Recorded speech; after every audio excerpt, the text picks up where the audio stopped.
नमस्कार दर्शक बंधु आपण मु पुणी थे स्वागत करुच्ची उड़िया टीवी यूट्यूब चैनल। आज आपण जो टॉपिकटा रही से टॉपिक हूँ पीएम किसान योजना को नहीं। देखंतु पीएम किसान योजना अधीन में आपण मानक टंका पाइबापी हेले एवं जैकि ई केआईसी करने पड़ो। एवं जैकि सरकार तरफ फाइनेंशियल ईयर ई केआईसी करने पड़ुची, अर्थात वर्ष को आपण को थरे निश्चय ई केआईसी करने पड़ो, नहेले आपण मैंने आग को पीएम किसान योजना अधीन में टंका पाइपर ना। तेबे आग को आपणकर जेहेतु पीएम किसान योजनार नेक्स्ट किस्तिर टंका आसवाई जाऊँगी से आपणकर यही वर्ष ई केआईसी होती कि नहीं आपण मानक समस्त को जहाँकि निहाती चेक करने पड़ो।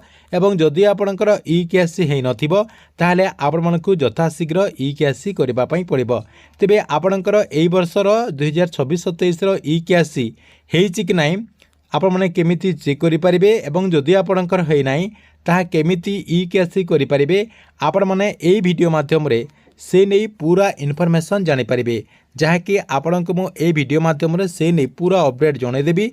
से वीडियो को गोटे लाइक करूँ, जो मैंने चैनल टी को एजाएँ सब्सक्राइब करना चैनल टी को सब्सक्राइब कर दिंतु। किंतु आपण मैंने से पीएम किसान योजनार जो ऑफिशियली वेबसाइट होची ऑफिशियली वेबसाइट को ओपन करेंगे। देखो मुझे ओपन कर देछि, आपण मैंने आपणकर जेकोसी गोटे ब्राउजर को ओपन करेंगे। ओपन करिकी pm-kisan.gov.in आपण मैंने लेखिकी सर्च करदे। देखो मुझे लिखिदी आपड़ सेमती लिखिदेवे। लिखिदेला पीएम किसान योजनार जो ऑफिशियली वेबसाइट होची ऑफिशियली वेबसाइट ओपन हो ओपन हो गला आपण मैंने कौन करेंगे टिके तलक नहीं जाए। देखो एमती आप तलक नहीं जाए। नहीं गला देखु ये आपणकर रही नाउ योर स्टेटस ये आपणकर रही सहित उपरे आपणकर ये रही। देखु नाउ योर स्टेटस ये आपणकर लिखाई आपड़ चाहिए ये क्लिक करेंगे। देखो मुझे ये क्लिक करदे।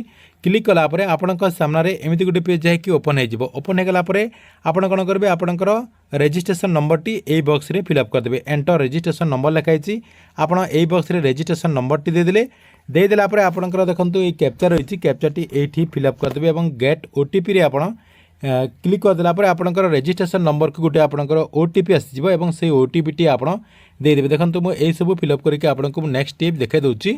नेक्स्ट देखो आपणकर एमती गोटे पेज ओपन हो ओपन हो गला ये देखो आपणकर click here financial year wise E KIC लिखाई आपड़ कौन करेंगे ये क्लिक करदे। ये क्लिक कलापर आपण मैंने जानीपारे जे आपणकर ई केआईसी यही वर्ष में होती कि नहीं। देखो आपड़ से क्लिक करदे। देखो मुझे क्लिक करदे और नेक्स्ट स्टेज आपको देखा दूँ। देखो से क्लिक करदेली। क्लिक करदेला आपण सामने जैकि एमती गोटे पेज ओपन हो ई केआईसी कंप्लीट आपणकर डेट रही। देखो 2026-27 मोबाइल फेस अर्थात आपणकर मोबाइल फेस मध्यम यही चाषी जैकि ई केआईसी करते तारीख रे कर 13/6/2026 कर अर्थात यही चाषी को आउ यही वर्ष करने पड़ो ना से जैकि 2026-27 ई केआईसी कर तेबे आपण मैंने जैकि चेक करेंगे जे आपणकर 2026-27 ई केआईसी आपणकर होती कि नहीं। अर्थात 2026-27 फाइनेंशियल ईयर रे आपणकर ई केआईसी होती कि नहीं। जदि आपणकर 2025-26 रही ताहले आपण को ई केआईसी करने पड़ो।